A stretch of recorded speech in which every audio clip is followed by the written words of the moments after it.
Hello दोस्तों, आप सभी को मेरा नमस्कार। आप सब कैसे हैं? मैं आशा करता हूं कि आप सब अच्छे होंगे और आप लोगों की पढ़ाई भी अच्छे से चल रही होगी। दोस्तों, आज मैं आप लोगों को आवर्त सारणी के बारे में बताने जा रहा हूं। बहुत सारे बच्चों का कमेंट्स आता है कि सर आवर्त सारणी याद नहीं होता है, आवर्त सारणी को किस प्रकार से याद किया जाए। आज मैं आप लोगों को आवर्त सारणी को तैयार करने का, याद करने का एक बहुत सरल तरीका बताने जा रहा हूं। एक ऐसा ट्रिक आप लोगों को बताऊंगा कि यह ट्रिक आप लोगों को 7 जन्मों तक नहीं भूलेगा साथियों। तो आइए हम चलते हैं आवर्त सारणी की ओर। आवर्त सारणी को 4 ब्लॉकों में बांटा गया है। 4 ब्लॉकों में, S block, P block, D block और एफ ब्लॉक। आज मैं आप लोगों को एस ब्लॉक के बारे में बताने जा रहा हूँ। एस ब्लॉक में कौन कौन से तत्व हैं, उनका क्या प्रकृति होता है, उनका गुण किस प्रकार से होता है, वो सारा चीज मैं आप लोगों को आज बता दूंगा। तो एस ब्लॉक को 2 समूहों में बांटा गया है, पहला समूह और दूसरा समूह। अब देखते हैं कि पहले समूह में कौन कौन से तत्व हैं। पहले मैं तत्वों का नाम लिख देता हूं, फिर आप लोगों को एक ट्रिक बताऊंगा और आप किस प्रकार से उस ट्रिक की सहायता से तत्वों को सेट कर लेंगे। पहले समूह में है H यानी हाइड्रोजन, फिर है लिथियम, फिर है सोडियम, हाइड्रोजन लिथियम सोडियम, फिर पोटेशियम, फिर रुबिडियम, फिर सीजियम है, यहाँ है लास्ट में फ्रांसियम। एस ब्लॉक के पहले समूह में इतने ही तत्व हैं। आवर्त सारणी में 7 आवर्त होते हैं, 18 समूह होते हैं। आवर्त बाएं से दाएं की ओर चलता है और जो समूह होता है वह ऊपर से नीचे की ओर। आवर्त की बात करें तो ये पहला आवर्त है, ये दूसरा आवर्त, ये तीसरा, ये चौथा, ये 5वां आवर्त, ये 6वां, ये 7वां आवर्त। 7 आवर्त हो गए। और ये समूह है, पहला समूह, दूसरा समूह, इसी तरह से आप आगे की ओर जाएंगे। पी ब्लॉक, डी ब्लॉक, इनमें पूरा मिला करके 18 समूह मिलेगा। क्रमशः हम लोग पूरे पीरियोडिक टेबल को, पूरे आवर्त सारणी को तैयार कर लेंगे। तो आज हम लोग देखते हैं कि पहले समूह में ये तत्व हैं, इनको किस प्रकार से हम लोग याद करेंगे। साथियों, जब आप मार्केट जाते हैं, मम्मी पापा आप लोगों को बोलते हैं कुछ कि नहीं? बोलते होंगे, निश्चित रूप से बोलते होंगे कि जब अगर लड़के को बाजार भेजते हैं और उससे बोलते हैं कि जाओ बेटा, आराम से जाना, किनारे किनारे जाना और जल्दी वापस आ जाना। कभी कभी तो कुछ बच्चे बोलते हैं हाँ पापा आ जाएंगे, कभी कुछ बोल देते हैं पापा जल्दी नहीं आएंगे।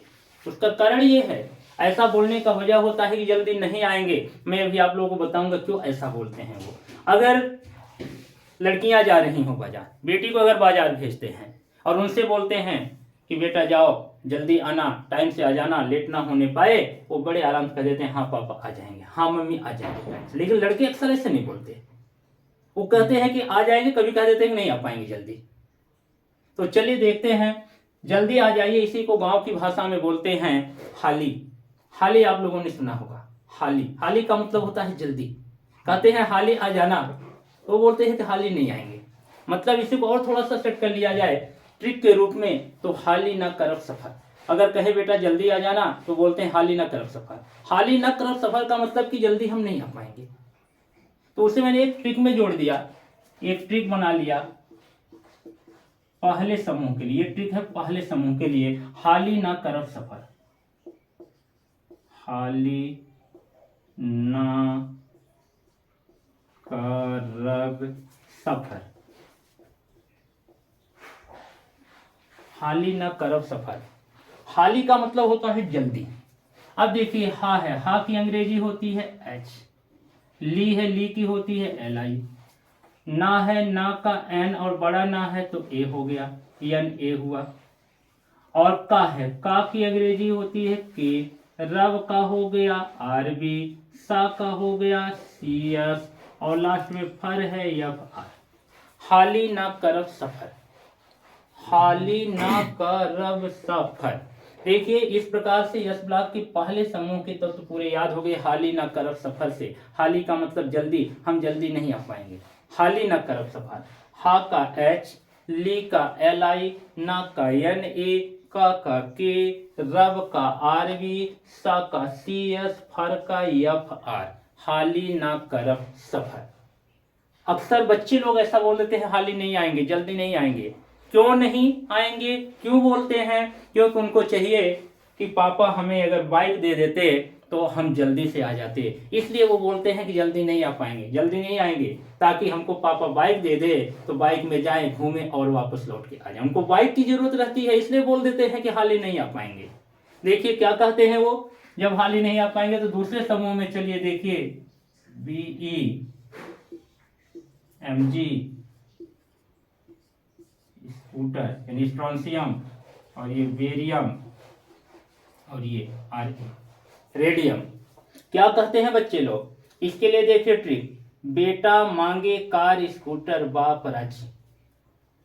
बेटा मांगे कार स्कूटर बाप राजी, वो इसलिए कहते हैं जल्दी नहीं आ पाएंगे ताकि बाप पिताजी हमें कार दे दे, स्कूटर दे दे, गाड़ी दे दे, तो हम गाड़ी से जाए और जल्दी वापस आ जाए।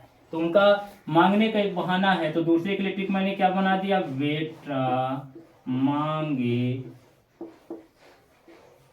मांगे कार स्कूटर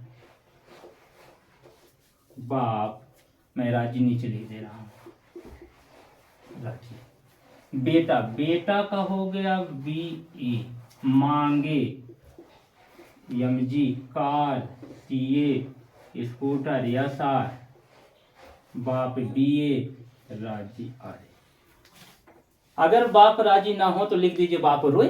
अगर बाप नाराज हो जाए, बिगड़ जाए, नहीं देंगे गाड़ी, जाओ पैदल, तो लिख दीजिए बाप रोए। ऐसा भी आप बना सकते हैं। तो देखिए पहले के लिए हाली ना करब सफर, और दूसरे समूह के लिए ट्रिक है, बेटा मांगे कार स्कूटर बाप राजी, बेटा बीई मांगे एमजी, कार का सीए, स्कूटर एसआर, बाप का बीए और राजी आरए। इस प्रकार से आप लोगों को यस ब्लॉक के पहले समूह और दूसरे समूह के तत्वों का नाम याद हो गया होगा। अब अगर इनका अलग अलग से नाम की बात करें तो H होती है hydrogen, Li lithium, Na sodium, K potassium, Rb rubidium, Cs caesium है, Fr francium, Be beryllium, Mg magnesium, Ca calcium, Sr strontium, Ba barium, Ra radium होती है। इस तरह से तत्वों को तो आप बना लेंगे। अब रही बात इनका परमाणु क्रमांक कैसे याद हो? परमाणु क्रमांक को तो पहले वाले को आप अगर याद कर लें, हाइड्रोजन, हाइड्रोजन का परमाणु क्रमांक होता है 1। फिर इसमें आप क्या करिए, 1 में 2 को जोड़ दीजिए, 2 को जोड़ेंगे तो कितना आएगा, 3। मतलब इसके लिए मैंने ट्रिक बनाया है, परमाणु क्रमांक के लिए ट्रिक है 2 जोड़ो 1 बार, 2 जोड़ो 1 बार, 8 18, 2 बार 8 और 18, 2 बार 32 जोड़ो 12 बार, 32 जोड़ो 12 बार। इस तरह से आप इस ट्रिक को फॉलो करेंगे तो पूरे परमाणु क्रमांक निकल जाएगा। 2 जोड़ो 1 बार, अगर इसका आपने याद कर लिया 1 तो 1 कर दीजिए, इसमें 2 जोड़ो 1 बार, 1 बार 2 को जोड़िए तो 3 आ गया। देखिए लिथियम का 3 हुआ। इसके बाद मैं क्या लिखा हूं, 8 18 2 बार, यानी 8 को भी 2 बार जोड़ना है और 18 को भी 2 बार जोड़ना है। इसमें ये जो आया है इसमें आप 8 को जोड़िए, 8 3 11 आ गया, तो सोडियम का 11 हो गया परमाणु क्रमांक। 8 को हमने 1 बार जोड़ दिया और जो मिल रहा है उसमें फिर से 1 बार 8 को जोड़ना है। फिर से आप 8 को जोड़ेंगे तो ये हो जाएगा, कितना होगा, 19। ये हो गया 19। हमने 8 को 2 बार जोड़ चुका, अब 18 को 2 बार जोड़ना है, इसमें आप 18 को जोड़िए तो ये हो जाएगा 37, तो इसका हो गया 37। हमने 18 को एक बार जोड़ा, 2 बार जोड़ना है, अभी फिर से एक बार जोड़ना है इस तरह से। अब आप उसको जोड़ेंगे तो ये आपका 55 आएगा, 8 7 15, 5 1 बचेगा, 3 1 4 1 5, 55 हो गया 55। अब क्या बचा, 8 को भी 2 बार जोड़ दिए, 18 को भी 2 बार जोड़ दिए, अब 32 बचा है, 32 को जोड़ेंगे तो ये आ जाएगा 87, ये हो गया 87। इस तरह से यस ब्लॉक के पहले समूह के तत्वों का परमाणु क्रमांक भी तैयार हो गया। अब जो दूसरे समूह के तत्व हैं इसके जस्ट बगल में, उसके लिए कुछ नहीं करना है, एक एक बढ़ा दीजिए, 3 है तो 4, 11 है तो 12, 19 है तो 20, 37 है तो 38 कर दीजिए, 55 है तो 56 कर दीजिए, 87 है तो 88 कर दीजिए। देखिए इस प्रकार से परमाणु क्रमांक भी तैयार हो गया। अब रही बात इनकी संयोजकता कैसे तैयार करें। संयोजकता को कैसे करेंगे, अगर पहले समूह का तत्व है तो पहले समूह के तत्वों की संयोजकता 1 होगी। पहला समूह है इसलिए पहले समूह के तत्वों की संयोजकता 1, और जो दूसरे समूह के तत्व हैं उनकी संयोजकता 2। यानी पहले समूह के तत्वों की संयोजकता 1 और दूसरे समूह के तत्वों की संयोजकता 2 होती है। पहले समूह में जितने हैं सबका 1 और दूसरे समूह में जितने भी हैं सबका 2। इस प्रकार से एक साथ आपको संयोजकता भी पता चल गया। अगर ये पता चल जाए कि कौन सा तत्व किस समूह का है तो उससे पता चल जाएगा कि उसकी संयोजकता क्या होगी।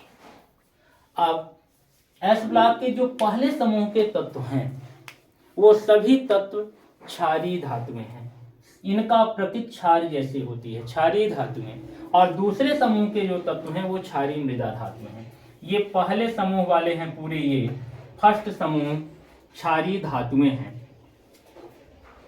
समूह फर्स्ट में जितने भी तत्व हैं, समूह फर्स्ट में जितने भी तत्व हैं ये सभी क्षारीय धातु में। समूह फर्स्ट क्षारीय धातु में, क्षारीय मृदा धातु में,